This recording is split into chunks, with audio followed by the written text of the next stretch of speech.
Malaga. My alias tag that I use, whether it's in the gaming community or actually anywhere now, it's like almost like a part of my identity, is Jasper. Um, I've been gaming my entire life, whether it's through my brother, because I have an older brother and he was the one who brought me into it because we'd play games together. I'd watch him play games. Um, and then eventually that helped transition me into being a competitive video game player. Whether it was hosting the video game club at my high school or like traveling to go to events, until I eventually transitioned into being a video game streamer because I just didn't have the time or like the extensive money to do traveling to events anymore. Mm-hmm. So you touched on it a little bit. What was your like big motivation to like start competing with Smash specifically, because that's what I know you as, of course. So like, what was the driving force from just like, I'm gonna hang out and play some stuff with my friends and like host some clubs and stuff, to like, I'm gonna get more serious about this and kind of get involved and compete? That's a good question. I kind of remember vaguely my first tournament because I had friends who used to compete and I was beating them, just casually playing with them and beating them. And they're like, well, I go to tournaments. You should go to the tournament as well. And I was like, okay, I'll go. And then when I went, it became like a social thing at first. Like I got to meet new friends. I got to meet people. A lot of my general friend base now is completely based off the people I met at tournaments. Mm-hmm. So it became like a social thing. And then at some point, a couple years in, I was a competitive Smash player for Melee and specifically for roughly 5 years of my life. I'd say about 2 to 3 years in, I took the game very seriously. I wanted to try and be better at the game. I wanted to be maybe ranked or just kind of be like sort of representation of like, because we had a small amount of women in the scene, and I wanted to kind of be there to help women if they wanted to feel more comfortable or just have somebody there that is present in all of the events and tournament organizing, volunteering, like just someone present that if they needed that comfort zone, I was there to be there for them. Like people were there for me when I first came to the events. Right. That actually segues really perfectly into my next question. So how often do you encounter other female gamers? And like you said, you're kind of like a mom, I guess, is kind of a weird word for it, but I also am going to say that it's kind of not a weird word for it. So like how often do you encounter them? And when you do, what is there much of a difference from just encountering a male gamer, or is there a difference? I would say there is a difference because it's kind of like the difference of finding like interacting with a majority compared to a minority. Oftentimes when you're part of a majority, you don't feel shy or you don't feel scared or like unwelcomed. Sometimes like some people feel unwelcomed, and it's hard for some people, especially if they're more introverted, to come forward and make the effort if they don't if they're like not having fun almost because they don't know how to get into the social circles like or the cliques that they might find. So if there's somebody there, whether it of any gender, that can just reach out and like be a friend, it kind of helps that initiation where you kind of get past the first barrier of not knowing anyone to now you know someone, and then you get to meet them and you can play friendlies with them. You can talk about the game and to share tips with each other. Like it helps not only better you as a player, but it helps you feel more welcomed in a community. And it doesn't matter necessarily who the gender is, like what the gender is or who they are, whether they're a new player as well or if they're even a ranked player. Just the sense of community helps build a community. So, And what about in a more online space, like you talk about streaming? What about on there? I would say in an online space, it's kind of similar when you're interactive. Like we have many platforms we can do that on compared to say 5 years ago. Like we didn't have Discord 5 years ago. So like Twitch gaming just had like their chat or whatever 5 years ago. And even then Twitch was completely different 5 years ago. But now you can interact with your audience and fellow like friends. Like I've made some Discord friends through the time that I've been on Discord where you don't have just Twitch chat to interact with them anymore. Now you can have an off-stream interaction with them where it's in Discord or on any social media platform like Twitter or even like Instagram. Like you can like share pictures and you can share your opinions, and you have like a platform to communicate on, which is very important, even in Facebook groups too, with like all the Smash groups that I'm in on Facebook. Like it's a little community that's like separate from, like they're like different little communities where they have their jokes, like inside jokes on each platform with the people that are in on all of those platforms. Mm-hmm. And kind of going in a bit of a different direction, have you personally or just heard about any, or I guess this is heard about it makes it far too broad. Have you personally experienced any level of misogyny or sexism online or in person? Like, I know that we like to think that the Smash community is pretty good about it, but I know that you've told me some stories that aren't that great as well. Yeah, I mean, of course I have. I think that's just the nature of the beast. When you're an unfamiliar face, people tend to be scared of it, or sometimes even be intimidated. Like if some new person who, say, if they were a net play warrior, as a term coined when net play first came around, when they only played like Melee online, and then they'd come to a tournament and be really good. If they turned out to be not what they expected, you'd get rumors, or whether it's like non-binary, LGBT, even guys face it from time to time. But I've faced it even recently towards the end of my career in Melee, where I would beat someone and it'd be nothing to hear like, man, I lost to a girl. I can't believe I lost to a girl. Or you have their friends like make fun of them. And it is disheartening at times to hear that too, because like it feels almost as if everything you worked for, like towards or work for, is only validated by your gender and not by your dedication to the game. Mm-hmm. Do you think that we have made any positive steps in the direction of being less like that? Or if not even, do you think that there's anything that we could do to start taking those steps? It's very hard because it kind of circles back to the sense of community. And if there's trouble with that, like you have to address it, where like if the person who's being problematic, whether they're a friend or just even a ranked player, if they're problematic, you have to be comfortable with removing them for the sake of protecting those coming into the scene. Because for a community to thrive, especially based off of a long-term game of a series like Melee that's going on like upwards of like decades of being around, you have to be ready to accept new players. And if new players don't feel welcomed because of an older player who's been around or more established, you have to be ready to risk losing the established player so that you can welcome new members as the game ages. And a lot of times communities, as I've faced in my local community, don't prepare themselves for that. They aren't ready to lose a friend, or they're not ready to lose a ranked player. They're not ready to lose what makes their region popular.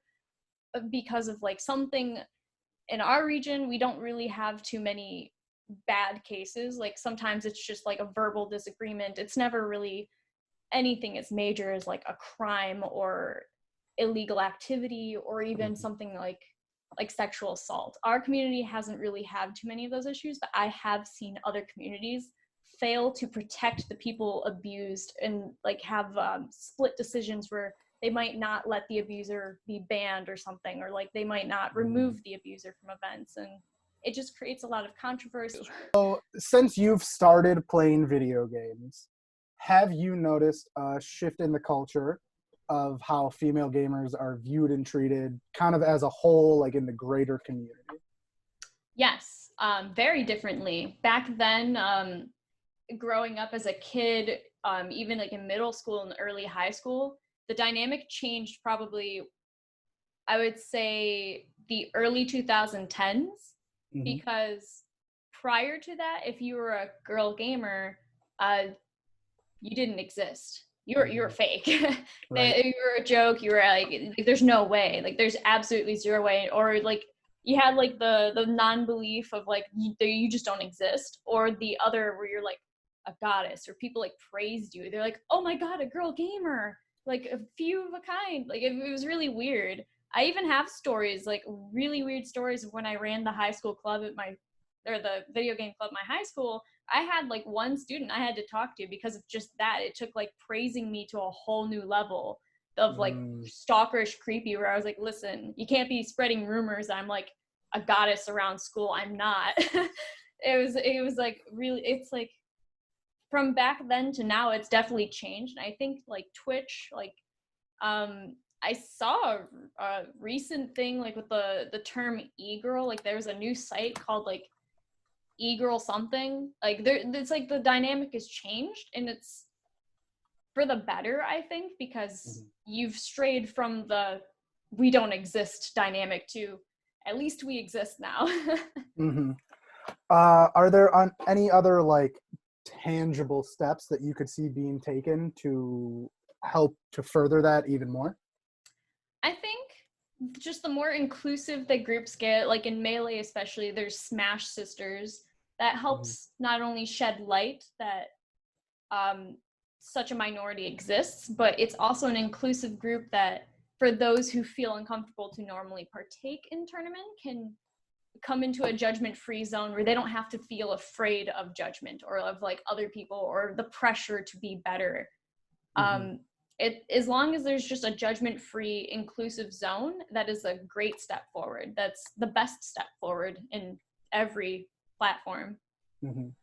Are there any, obviously guys are the main issue in all of this, clearly. Are there any girls that you think hurt the cause more than help it? Definitely. I've stumbled across a few. I've even been an issue sometimes before where like the standalone philosophy of like I need to be the best girl, or I need to like, or I'm not that type of girl, like anything that kind of excludes you from the minority even though you are part of the minority can be more harm than good, because then it helps the majority misunderstand what the minority is going through. I've seen cases, not necessarily in my local region, but I've seen cases where someone didn't fit in with the minority and the majority like praised them for being different, like from like it's kind of like because they're more of like a tomboy or something, or they're more of the I'm not that type of girl. They like stood separate, like a different group almost, and it kind of harms the cause, because when you're a minority, unity is everything. Being able to stand together and unite and further your cause is the only way really to push your cause forward.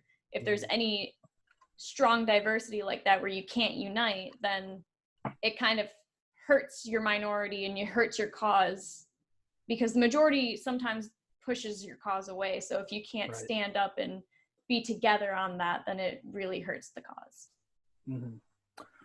So focusing a little bit more on the video game industry, not so much the players, do you think, I guess just to start, where do you think that the current state of female representation and like how things are maybe centered around them or not around them, whichever way you think things are, what do you think the current state of the video game industry is on that? As of now, there's a lot more inclusivity now as like prior, like kind of like that 2010 range, like I mentioned, like prior to that, you would have not seen any representation. It was more of a joke at that point.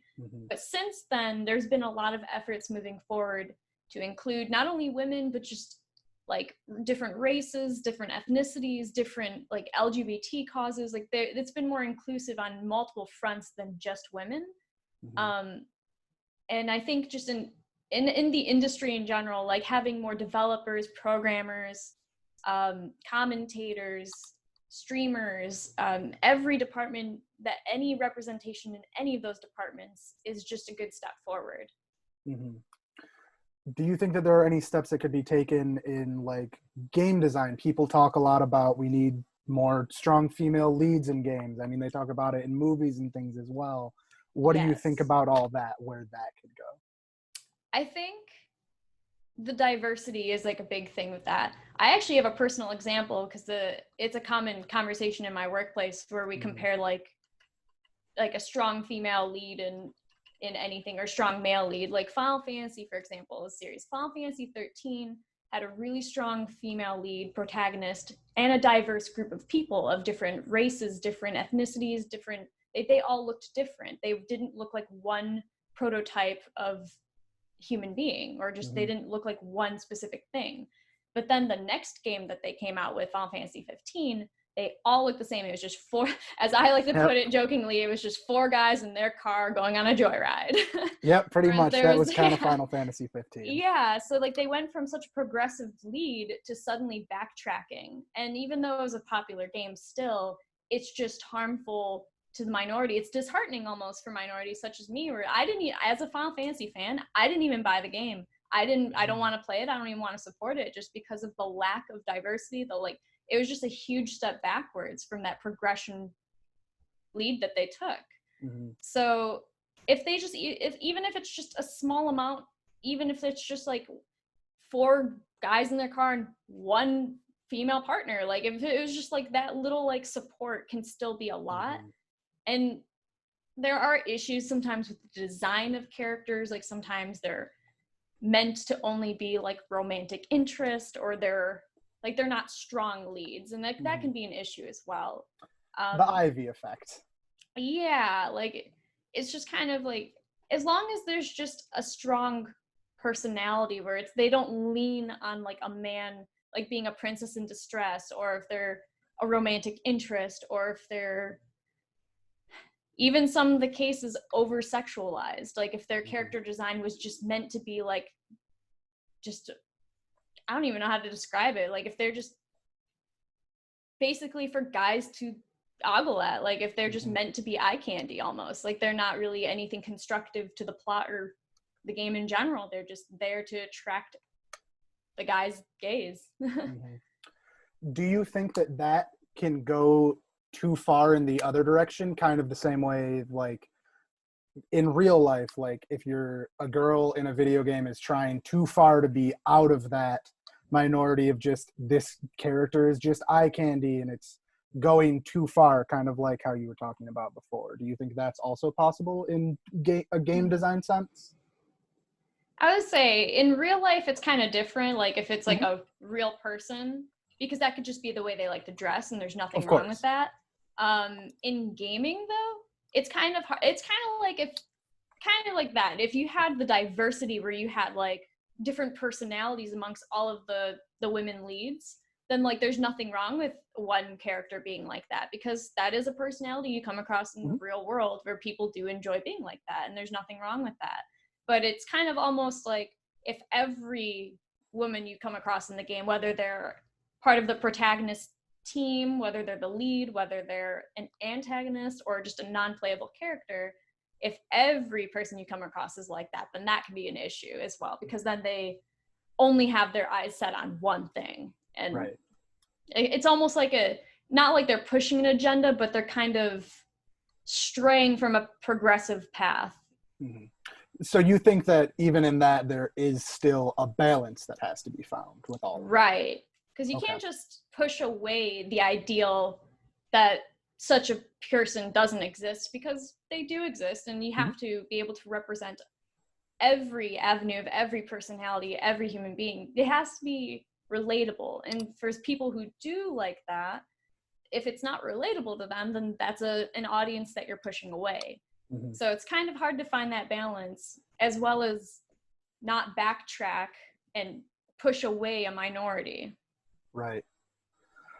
So since you are a female gamer, what is something that you are excited about, or it coming up in the industry, or if there isn't anything, what issues are there that you think need to be addressed?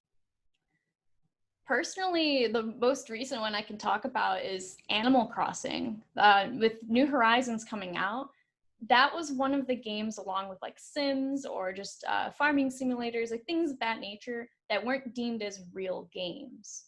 But with Animal Crossing, and unfortunately with the current lockdown and quarantine procedures, a lot of people, of not just women or non-binary or LGBT, but a lot of people, including your jocks and like just every department of every possible personality, has ventured into a game that once upon a time was made fun of, was deemed not a real game. Like, gamers don't play this. If you go on Twitch now, you see it's a booming category. A lot of people are playing it, even people of different avenues, like Smash, like top players, like in the ranked Smash world. They're playing it, and to see something like that is a good step forward, and is something I'm excited about personally, because that was something that used to be made fun of that is now just an accepted thing, which means we have moved forward. Whether that's just accepting not just like girl gamers or female participants of anything, it's just the acceptance of a game being a game, that there's no category of these aren't real games and these are real games. Like, it's kind of everything's being accepted now. Speaking of Twitch, something that I thought of last night after we stopped talking, there's been a big, I don't want to say resurgence because it's new, of the just talk category being fucking massive. And I'm going to bet that you have a couple opinions on it that I would love to hear. As someone who also participates in the just chatting category, it is very disheartening at times. Just, there's a lot of support, and there's a lot of people who enjoy, just as the common slang goes, just vibing. People like to just hang out, and that's the main reason why I like the category, because if I'm not feeling energetic enough to play a game or just dive into some sort of project like art or anything, it's nice to just hang out and like have the regulars come through and you bond with your audience. Like, it's nice for that. But then you get the people who come through and they're like, show feet. Or even worse, from a personal story of mine that caused me from not streaming for a while, people start getting adventurous. I don't know what the word is, just stalkerish or creepier, and they start posting personal information, like they're trying to dox you almost. And that's very scary, because that's a public site. And especially in my situation, I have highlights, I have collections, I have my VODs there for 20 days. So if those messages are there, people even beyond the live audience could see something like that. And you don't know how far that reach goes, especially if you're an up and coming streamer, with viewers of all sorts of, like, across the world. I have viewers from Europe and even Asia. So to have something like that be scary and put there can deter you from wanting to participate in such a fun avenue. And unfortunately, I've seen that with just well, it used to be called IRL, but now it's just chatting. That category for some reason just brings out all the creeps and bots and all the weird stuff. It's really, I can't even begin to tell you why. Yeah, it does. Sometimes it really do be like that, unfortunately. I wish there was a more eloquent way to put that, but God, it just really isn't sometimes.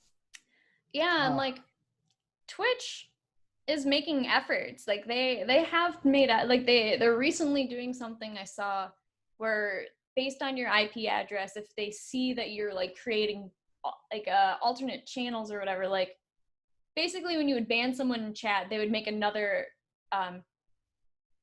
profile, and then they would just be back in chat again. Right. And you'd know it's them because they would just continue the conversation, and you just ban them again.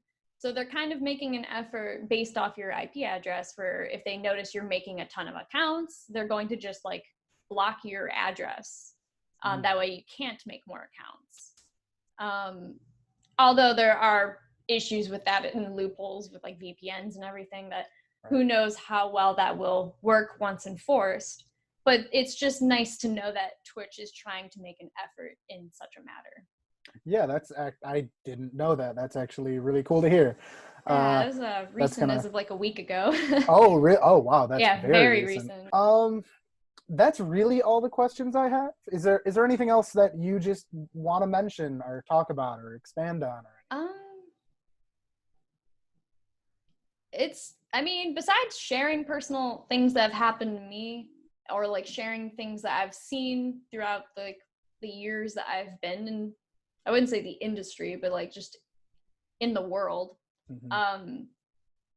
it's just, it comes down to be a nice human being, stop judging others, accept everyone for who they are. They're not trying to like be something, like push an agenda, like just because somebody is approaching you in the community or in the world, you don't have to assume that they have like the worst intentions. Like they're not.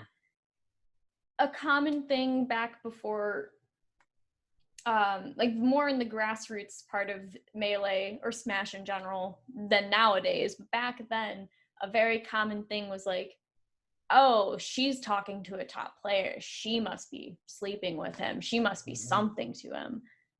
That's a very strong assumption. So like if people would just stop assuming, if people just had like give them the benefit of the doubt that they're not trying to have some ulterior motive, I think that's a good step forward. Just be more accepting, be more inclusive. If you see somebody just kind of awkwardly walking around, not sure like how to get into friendlies or just participate, almost like be that welcoming party and like pull them into your group and like say, hi, how are you doing? What do you like about this game? Or if you're in Twitch chat, don't be a creep. Don't be asking for feet. Yeah. Unless that's what the stream's about, and then that's a different story. Yeah, but like in that's general, what the probably don't community ask for feet. wants. If the community wants feet, maybe give feet. I don't know. Yeah.